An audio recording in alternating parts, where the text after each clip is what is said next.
Come on, hey. Yeah. I'm so happy to be here, and I'm so happy to be here, and I'm so happy to be here with you all, with you all,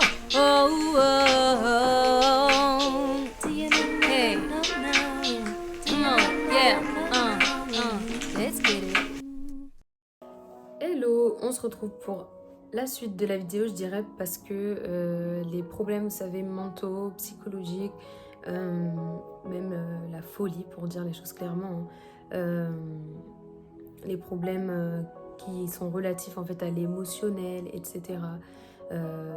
Voilà, tout ça, en fait, ça ne doit pas t'empêcher de servir Dieu. Qu'est-ce que je veux dire par là? Dieu veut te guérir. Dieu veut te guérir de ça pour que tu puisses entrer dans ton appel. Mais avant d'entrer dans ton appel, Dieu veut te guérir. Donc au fur et à mesure, Dieu te confiera des tâches. Tu n'es pas obligé de tout entreprendre en même temps parce que Dieu travaille pas à pas et il veut pas que tu puisses te précipiter, ça sert à rien. Tu dois d'abord guérir. Oui, Dieu nous a dit, nous a commandé même d'aller et de faire de toutes les nations des disciples de Jésus-Christ dans Matthieu 28, verset 19, mais ça ne veut pas dire que le Seigneur attend de nous qu'on puisse être dans le désordre en fait. Parce que Dieu fait les choses avec l'ordre. Amen. Donc il attend de nous qu'on puisse vraiment faire les choses au temps de Dieu. Et c'est pas parce que Dieu t'a donné une révélation, une vision que tout doit s'accomplir tout de suite. Amen. Donc on va parler un peu des choses voilà, qui peuvent avoir attrait à la folie, aux problèmes mentaux, la dépendance affective. Voilà, toutes ces choses en fait qui font que tu puisses en fait passer à côté. Voilà. Donc il y a des problèmes mentaux qui font que les personnes, même dans leur relation, en fait, elles vont avoir du mal à être complètement libres. Et ça va empoisonner, on va dire, la relation, d'où le fait qu'il y a des relations aussi qui sont toxiques. Amen. Donc il y a des relations toxiques créées par des personnes qui sont totalement conscientes, mais il y a des personnes aussi qui ont des problèmes mentaux. Par exemple, il y a d'autres personnes aussi qui sont bipolaires, je ne l'ai pas encore cité, mais voilà, ça fait aussi partie de toutes ces choses qui peuvent empêcher un enfant de Dieu ou même une âme de servir le Seigneur tel qu'il le veut. Parce que oui, Dieu des fois utilise même des âmes qui ne sont pas encore sauvées pour parler de lui. Et Dieu sait quand est-ce qu'ils se convertiront, mais en tout cas, il parle quand même un peu de Jésus, il témoigne autour d'eux. Voilà. Donc tout ça, c'est possible. Mais là, je vais parler concrètement des chrétiens qui veulent faire l'œuvre de Dieu parce qu'ils voient les autres faire l'œuvre de Dieu, mais ils ne sont pas guéris. Alors c'est un handicap, je dirais, parce que tu as déjà un problème qui est spirituel, tu dois avoir ta délivrance, et toi tu veux te lancer directement dans l'œuvre de Dieu, tu regardes pas aux conséquences en fait, tu penses pas à qu'est-ce que ça peut produire dans ma vie, qu'est-ce que ça peut ramener dans ma vie. Vous savez, l'évangélisation c'est vraiment un combat spirituel et on peut y perdre la vie, et si on n'y perd pas la vie, on peut y perdre la santé, les finances, on peut y perdre peut-être des relations, du travail, voilà, toutes sortes de choses en fait qui sont dans nos vies et auxquelles on tient finalement. Donc faut faire attention à pas faire les choses de manière brusque, brutale et par la chair, mais on doit y aller par l'esprit. C'est pour ça que vous verrez même une évangélisation, il y a une différence entre un chrétien qui a le Saint-Esprit et qui est rempli de l'esprit. Voilà, parce que quand tu es rempli de l'esprit, il y a des choses qui se passent, il y a des choses qui arrivent pendant cette évangélisation, amen. Et on voit vraiment le doigt de Dieu qui est là pour agir. Et c'est pas juste le fait de parler, mais il y a des choses qui se passent en fait. Et c'est ça qui est important. Après, c'est pas parce qu'il se passe pas des choses maintenant aussi que ça se passe pas après, parce que des fois, les choses, les guérisons par exemple peuvent se manifester après, vous n'avez pas revu la personne, mais Dieu l'avait guéri. Alléluia. Donc il y a différents types de témoignages, mais on va pas rentrer dans ce sujet puisque ce n'est pas l'objet de cette vidéo aujourd'hui. Je parle vraiment des personnes qui veulent faire l'œuvre de Dieu mais qui ne sont pas prêtes, qui ne sont pas préparées psychologiquement, spirituellement, physiquement. Voilà, toutes ces personnes qui sont zélées pour Dieu mais qui veulent brûler les étapes, qui veulent aller trop vite. Alors veille à ce que tu n'ailles pas trop vite parce que le but c'est ne pas forcément aller dans la direction mais y aller au temps où ça a été fixé par Dieu pour y aller. Amen. Donc les chrétiens zélés, faut faire attention à ce que ton feu que tu as reçu vraiment, il soit pas tellement brûlant en fait que tu en oublies la sagesse, tu en oublies les conséquences, tu en oublies les choses à faire, à ne pas faire. Il faut que ça puisse être canalisé en réalité. Donc quand tu es zélé, il faut faire attention. Si tu sais que tu as besoin de délivrance, que tu as des choses avec lesquelles tu luttes, bah, fais-toi aider, fais-toi accompagner, demande l'aide à une église, demande à des frères et sœurs de prier pour toi et tu verras que la situation va s'améliorer au fur et à mesure. Et si tu es vraiment voilà, déterminé, que tu es vraiment bah, convaincu, que tu es vraiment attiré par l'œuvre de Dieu, bah, Dieu te délivrera sûrement pour que tu puisses faire son œuvre avec vraiment la mentalité et les capacités qu'il faut. Après, il faut aussi parler des finances, parce que quand on parle d'évangélisation ou quand on parle de service, en général, voilà, pour le Seigneur, il y a des finances qui entrent en jeu. Pourquoi? Parce que rien que le fait de faire cette vidéo, comme je le dis des fois, ça nécessite de l'argent, puisque un téléphone, voilà, se paye, ne se vole pas, amen. Donc voilà, il y a différentes choses que Dieu pourra vous pourvoir en fait pour vous, il pourra pourvoir. Pourquoi? Parce que tout simplement, il y a des choses que vous devez acheter, il y a des choses que vous devez peut-être donner aux âmes, que ce soit des bibles, etc., que ce soit des flyers, que ce soit, je sais pas. Après, ça peut aussi être des choses gratuites comme les réseaux sociaux, mais quand vous avez maintenant des grands projets, sachez que Dieu va pourvoir. Et si Dieu ne pourvoit pas, peut-être c'est pour toi le signe que ce n'est pas le moment en fait de t'engager vraiment de manière conséquente. Parce qu'il y a des personnes en fait qui ont reçu l'appel de Dieu et qui croient que ça s'arrête là, qui croient qu'en fait je connais mon appel et puis c'est tout. Maintenant, je vais faire les choses pour faire les choses et ça s'arrête pas que à la dimension que toi tu as connue en fait. Voilà, ça s'arrête pas juste à cette dimension. Il faut que toi tu puisses vraiment connaître en profondeur qui tu es et du coup ça se comprend quand on s'attache davantage à Dieu, quand on s'approche vraiment de Dieu et au fur et à mesure avec le temps fait les choses aussi également. Donc le fait de vouloir se comparer, se dire que oui, voilà, il y a tel autre qui est dans son appel ou telle personne qui fait les choses, mais toi, examine-toi au niveau de ta santé mentale déjà, parce que psychologiquement, tout ça c'est un poids en fait à porter et il y a des personnes qui peuvent vouloir s'embarquer des fois dans des choses qui sont trop fortes à porter pour elles et après on voit que la personne soit rétrograde, soit elle abandonne, ou soit ceci, cela. Voilà, il faut être conscient en tout cas de son identité, parce que quand tu es conscient de ton identité, personne ne pourra t'arrêter et Dieu te conduira en fait jusqu'au bout. Il ne t'abandonnera pas et il n'y a rien qui pourra te stopper dans ce que Dieu, le Créateur, t'a appelé à faire. Amen. Donc Dieu révèle les cœurs, voilà, et il faut aussi parler du péché, parce que des fois les gens veulent se lancer dans le service, mais il n'y a pas forcément en fait de vie de sainteté. Et des fois on peut vouloir se lancer dans le service parce qu'on a vu un tel le faire. Tu peux être inspiré par quelqu'un, mais vouloir copier parce que en fait il faut que toi aussi tu fasses, ça c'est pas une bonne intention. Voilà, il faut que tu puisses faire les choses parce que Dieu te l'a révélé, parce que Dieu te l'a mis à cœur. Donc des fois les gens peuvent faire les choses par concurrence, par compétition, par envie, par jalousie, par égoïsme, tout simplement parce qu'ils veulent être le centre du monde. Et je pense qu'il faut vraiment qu'on développe notre cœur quand on veut servir le Seigneur. Voilà, qu'on puisse vraiment s'examiner nous-mêmes. Dieu sonde le cœur, les reins. En fait, il est celui qui examine nos pensées, nos cœurs. Et la dépendance affective, ça peut aussi venir affecter en fait le service pour Dieu. Parce que je vois des fois certaines personnes qui veulent servir Dieu, mais qui sont comme dans le passé. Pourquoi ils sont dans le passé? Parce qu'en fait, ils cherchent en fait des modèles, mais des modèles pour pouvoir être très proche de cette personne jusqu'à pouvoir forcément être dans sa vie, etc. Vous savez, le mentorat, c'est pas juste le fait que quelqu'un t'appelle, te réponde, prenne de tes nouvelles, fasse des choses avec toi. Ça peut aussi se faire à distance. Tu peux être formé en fait à distance par des personnes en les observant, en étudiant en fait comment ils fonctionnent, comment ils font les choses. Moi, j'ai observé voilà, des pasteurs, des chantres et ça m'a beaucoup aidé quand même aussi à me développer parce qu'ils ont une longueur d'avance, ils ont une certaine expérience et ça te fait gagner du temps et tu perds moins de temps. Mais maintenant, attention, parce qu'à force d'idéaliser trop une personne, on peut vouloir l'idolâtrer sans s'en rendre compte en fait, et ça peut créer vraiment une animosité aussi, ça peut créer vraiment dans ton cœur un mal-être, voilà, et une position qui n'est pas bonne parce que tu peux te sentir complexé. Et les personnes qui sont par exemple dépendantes affectivement des personnes, donc ils ont un besoin émotionnel à combler comme tout être humain, mais le problème est lequel? Le problème c'est que ça attriste le Saint-Esprit parce que les moyens qui sont employés et les raisons pour lesquelles on veut arriver au succès ne sont pas bonnes en fait. Et je me rappelle d'un garçon en primaire et m'avait tiré, je sais plus trop ce qu'il m'avait fait, mais il voulait attirer mon attention, ça je le savais.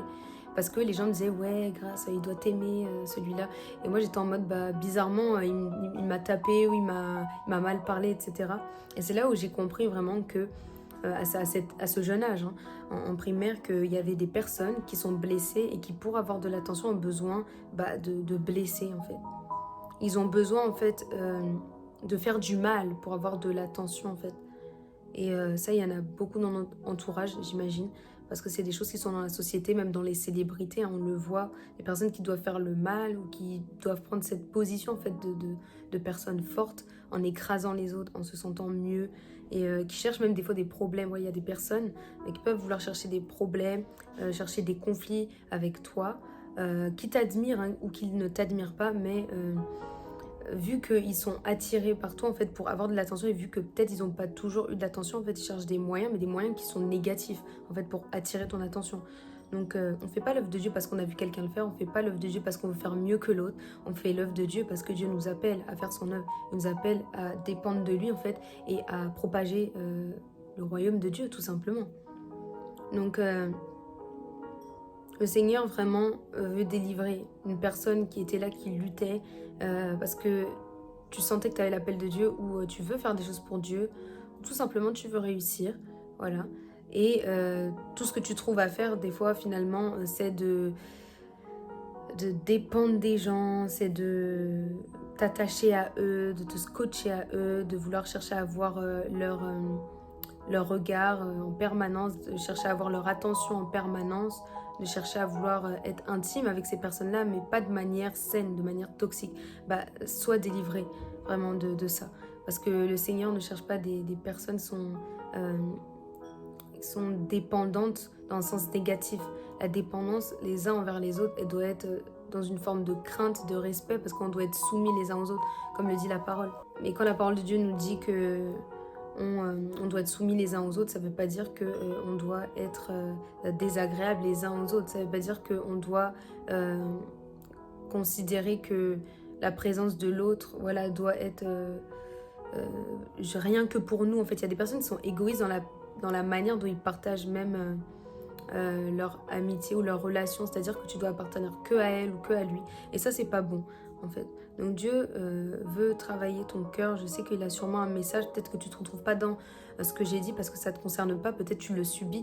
Mais en tout cas, le Seigneur, lui, connaît des personnes autour de toi qui ont besoin de délivrance. Donc encore une fois, comme dans la vidéo précédente, n'hésite pas à envoyer cette vidéo à quelqu'un qui aurait besoin voilà, de consolation, d'être guéri. Parce qu'il y a des personnes qui ont vraiment envie d'être écoutées. Mais le problème est qu'ils veulent être écoutés, mais eux en retour... aux autres, ils ne donnent pas forcément de choses positives. Et quand tu donnes que du négatif à quelqu'un, bah, comment la personne va vouloir s'attacher à toi? Le problème aussi dans cette génération, c'est que les gens, des fois, veulent avoir des amis ou des mentors, etc.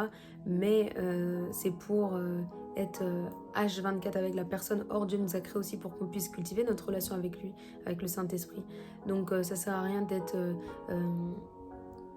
là à vouloir accaparer quelqu'un parce qu'il est soit serviteur de Dieu, servant de Dieu, ou parce que tout simplement voilà, tu cherches à être à ses côtés pour une quelconque raison et chercher à en retirer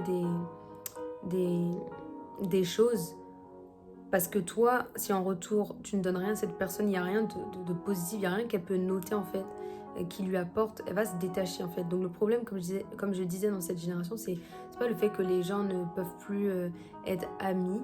Mais le problème, c'est que les gens, quand ils ont des relations, des amitiés, ils les entretiennent pas ou ils les entretiennent mal. Et c'est là où on doit vraiment travailler à ça parce que les relations, en réalité, bah, ça ouvre des portes, ça ferme des portes. Donc, il faut discerner, bien sûr, les relations qui ouvrent, qui ferment des portes. Mais le but, c'est pas de rester seul, mais c'est pas non plus de rester dépendant des gens, en fait.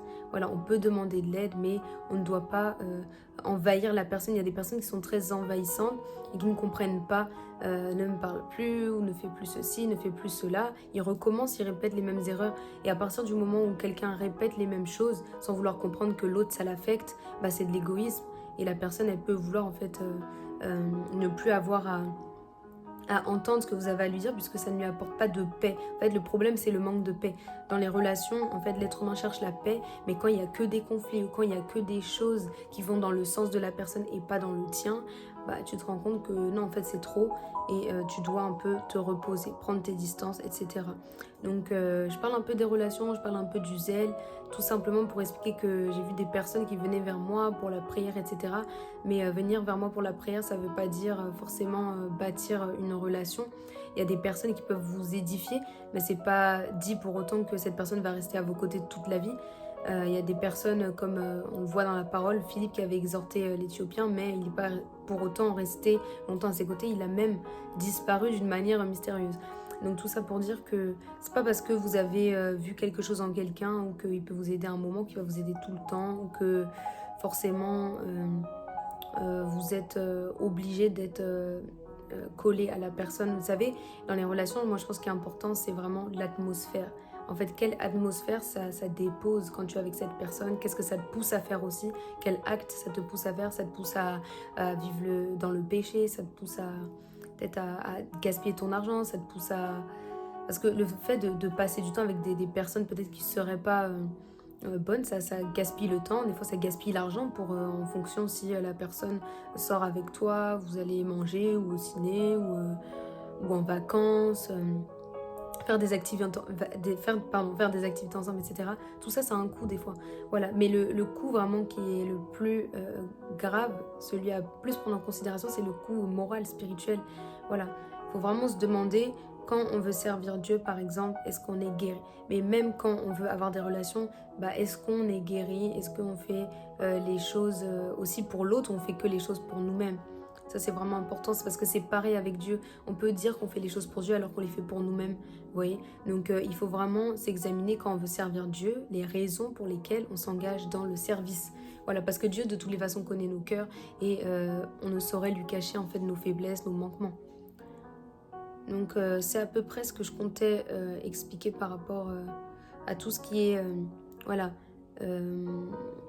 problèmes relationnels, et le côté bipolaire, je ne l'ai pas forcément abordé. Je me rappelle que j'avais connu un pote voilà, qui était bipolaire, etc. Et je ne sais plus comment c'était venu forcément dans sa vie. Mais c'est vrai qu'il n'avait pas du tout confiance en lui. Il n'avait pas confiance en lui. Et il cherchait vraiment son regard dans les femmes, même dans les amis. Il voulait tout le temps de la compagnie, de la compagnie. Et j'ai remarqué en fait qu'il avait un problème en fait, problème d'affection, un problème affectif. Et ça peut seulement être comblé avec Dieu. Donc quand j'ai rencontré Dieu, ensuite je lui ai parlé de ça, bien sûr. Bon, il n'a pas forcément été open, mais voilà. Des fois, les gens peuvent vouloir être avec vous, alors que vous mettez Dieu en premier. Et c'est là où vous verrez si en fait ça les dérange ou pas. Il y a des personnes qui sont appelées à supporter ça, il y a d'autres personnes qui ne sont pas appelées à supporter ça. Donc à vous de voir. Voilà, dans votre entourage. Mais j'ai connu aussi une autre personne voilà, qui voulait beaucoup de compagnie. Mais pour autant, c'est pas forcément une personne qui est serviable, on va dire. Donc au niveau des services, c'est pas du tout ça. Mais le fait de toujours vouloir que, par exemple, l'autre te fasse plaisir et toi, tu ne cherches jamais à lui faire plaisir, bah, si tu es dans une relation, ça peut pas marcher sur le long terme. Voilà. Si toi, par exemple, tu t'attends à des paroles bienveillantes et que l'autre, en retour, te donne des paroles qui sont malveillantes, tu vas pas être content. Si, par exemple, toi, tu t'attends à ce que quelqu'un te rende un service, mais lui, je sais pas, moi, il te fait plutôt à la place un cadeau, bon, ça va pas être de même langage, en fait, que vous parlez ensemble. Donc, il y aura des incompréhensions. Moi, je dis pas de jeter les gens à la poubelle, c'est pas ça, mais je dis juste des fois, dans notre relation avec les autres, bah, on peut voir que ça reflète de notre relation avec Dieu. Voilà, pour les personnes même, je dis, qui sont intéressées par le service, tu peux voir que la manière dont tu es avec les autres, bah, ça reflète de comment tu es avec Dieu, quoi. Donc, voilà, ces côtés-là un peu bipolaires, etc., c'est vrai qu'il faut le traiter. Il faut le traiter avec Dieu, parce que c'est un problème mental, ça peut être dû au stress, etc. Ça peut être dû à plein de choses, des choses qui remontent à l'enfance. Mais c'est pas des choses qu'il faut apporter dans les relations en fait, parce que si c'est pas traité dans les relations, et je me rappelle qu'il voulait avoir une copine, enfin c'était un peu ambigu leur relation, ils étaient mi-amis, mi-ensemble, voilà, un pote qui maintenant ne vit plus en France, mais quand j'étais dans le monde, mais du coup il y avait vraiment une ambiguïté, un flou, une confusion, voilà, la relation était compliquée en elle-même parce que les personnes étaient compliquées en fait, et quand tu connais pas ton identité, etc., c'est d'autant plus difficile. Voilà, donc c'est des choses que quand tu ramènes ça dans les relations, si toi-même tu te connais pas, bah, pour découvrir l'autre, c'est aussi compliqué. Et ne pas toujours rejeter la faute sur l'autre. Voilà, moi je sais que dans les relations spirituelles, je vais pas dire de père à fils, mais on va dire d'aînés dans la foi à des plus jeunes dans la foi. Parce que j'ai pu remarquer, dans la plupart des cas, ça se passait au top. Voilà, c'était top. Mais il y a 1% voilà, de personnes qui ne sont pas forcément réceptives. Et c'est vrai que c'est souvent le même type de profil qui revient, des personnes qui veulent pas écouter ce qu'on leur dit, mais qui préfèrent, eux, qu'on les écoute. Des personnes qui veulent toute l'attention sur eux, mais qui ne décident pas d'obéir en fait à ce que le Seigneur donne comme instruction, qui est d'ailleurs bonne pour leur vie. D'autres caractéristiques où la personne prend beaucoup de temps pour parler d'elle, donc c'est moi je, ou je ne peux pas, j'aimerais mais, manque de conviction, manque de détermination, où la personne dit des choses qu'elle avait dit puis ensuite retourne sur ses paroles. Donc il y a aussi du mensonge, il y a aussi comment dire ça, la personne n'avoue pas ni ce qu'elle avait finalement dit auparavant. Donc c'est un peu les mêmes caractéristiques qui reviennent, où il y a aussi de la colère ou des émotions, voilà, soit des pleurs ou de la colère, c'est un peu mêlé, voilà. Et je trouve que c'est dommage de pas en fait être assez concentré sur le Seigneur pour pouvoir écouter les autres qui te conseillent des choses pour ta propre vie. Et des personnes qui des fois sont bloquées, pas parce qu'elles n'avaient pas reçu d'aide, mais parce qu'elles n'ont pas voulu de l'aide. Donc on ne peut pas toujours tout remettre sur la tête du diable, hein. On prend nous-mêmes nos décisions. Dieu avait résolu qu'on ait le libre arbitre, on l'a reçu. On l'a tellement reçu qu'on a décidé de pécher. Il est venu dans le monde, voilà, au travers d'Adam et Ève. Et on voit que c'est un cycle, voilà, qui ne finit pas. Même si on est en Jésus, on voit que le monde est affecté quand même par le péché. Nous-mêmes, on a des manquements, on a des faiblesses. On peut faire de notre mieux avec le Saint-Esprit, mais il y a toujours des moments où on désobéit, on ne marche pas correctement avec lui. Donc, c'est pour dire vraiment que quand on veut servir le Seigneur, il faut être prêt vraiment à accepter sa parole. Et il faut être prêt à être mature, voilà. Parce que c'est ça aussi qui va venir délivrer. La maturité, pas le fait de toujours vouloir rester bébé, etc. Concernant la folie, tout ça, et quoi d'autre? On va déjà faire ce point-là. La folie, c'est quelque chose vraiment qui vient des profondeurs des ténèbres. Voilà, c'est quelque chose de profondément spirituel. Et on peut s'en débarrasser. On peut s'en débarrasser. Voilà, et il suffit de faire des prières d'autorité et de soi-même vouloir venir à Jésus. Et la personne peut en être délivrée, mais elle doit s'accrocher pour rester au Seigneur, aux côtés du Seigneur. Il y a aussi les personnes qui font des pactes. Des fois, il y a des personnes qui font des pactes avec l'ennemi. Ça peut aussi être compliqué. Mais il faut que la personne vraiment veuille cette délivrance, veuille changer de vie et accepter Jésus comme Seigneur et Sauveur. Et ça, c'est pas quelqu'un qui peut te le faire accepter, c'est toi-même qui peux décider de prendre la décision parce que Dieu t'a révélé le péché. Voilà, et tu veux t'en sortir, tu veux faire les choses bien. Amen. Donc, j'espère que ça vous parle. Parce qu'il y a des personnes qui, des fois, comme je disais dans la vidéo précédente, peuvent avoir eu des occasions où on leur proposait des choses à faire, des alliances, voilà, des rituels, des actes à poser, de méchanceté, voilà, des actes un peu abominables. Voilà. Et ces choses-là, en fait, elles restent chez les personnes qui ne veulent pas être totalement délivrées. Il y a toujours une racine, en fait, une petite semence, on va dire, soit de colère ou de jalousie, de haine, voilà, d'amertume. Tout ça, ça reste tant qu'on ne se donne pas totalement à Jésus-Christ. Et c'est important quand maintenant on est appelé par Dieu pour le servir, à vouloir marcher par l'Esprit. Parce que c'est seulement l'Esprit qui pourra chasser vraiment les forces des ténèbres qui veulent en fait vous réclamer. Donc vraiment prenez un temps pour prier Jésus, pour lui parler à lui de manière sincère, de manière vraiment voilà, à vous libérer devant lui, à pas être gêné, à pas faire les choses de manière honteuse, mais à vous sentir vraiment libre, voilà, en sa présence, pour qu'il puisse ôter le poids qui est dans votre vie, qui est sur votre dos, qui est sur votre tête, dans votre cœur, qui pèse, parce que tout est possible à Dieu. Il ne faut jamais l'oublier, tout est possible à Dieu et rien ni personne ne pourra vous séparer de l'amour de Dieu. Donc les personnes qui ne veulent pas faire l'effort de venir à Jésus en disant « je ne peux pas, j'y arrive pas, j'ai ça qui me bloque », c'est faux, parce que rien ne peut nous séparer de l'amour de Dieu. C'est vrai que quand on parle de cas de personnes qui ont pactisé, bah oui, c'est pas aussi facile d'être délivré que quelqu'un qui, je sais pas moi, mentait ou qui était dans l'impudicité. Voilà, c'est pas le même niveau, c'est vrai. Mais il suffit que la personne décide de pleine conscience de se donner à Jésus et de faire les choses en fait qu'il y a à faire. Parce que le Seigneur nous donne vraiment son amour pour pouvoir vaincre les forces du ténèbre. Et on ne doit pas sous-estimer la puissance de Dieu. Si aujourd'hui tu n'avances pas, c'est parce que tu sous-estimes la puissance de Dieu ou parce que tu n'arrives pas à patienter. Des fois, c'est aussi un problème de patience. Donc être zélé, c'est bien, mais être guéri, c'est mieux avant de servir. Parce que ça te permettra d'être toi, d'être libre et de pouvoir communiquer aux autres également cette guérison. Sinon, tu vas communiquer de la confusion ou de l'amertume ou je ne sais quoi. Donc le Seigneur attend de toi que tu puisses vraiment faire ta part. Et lui aussi fera sa part. Amen. Donc je pense que c'est à peu près ce que j'avais besoin de dire. Je pense qu'on est bon par rapport à ça, pardon.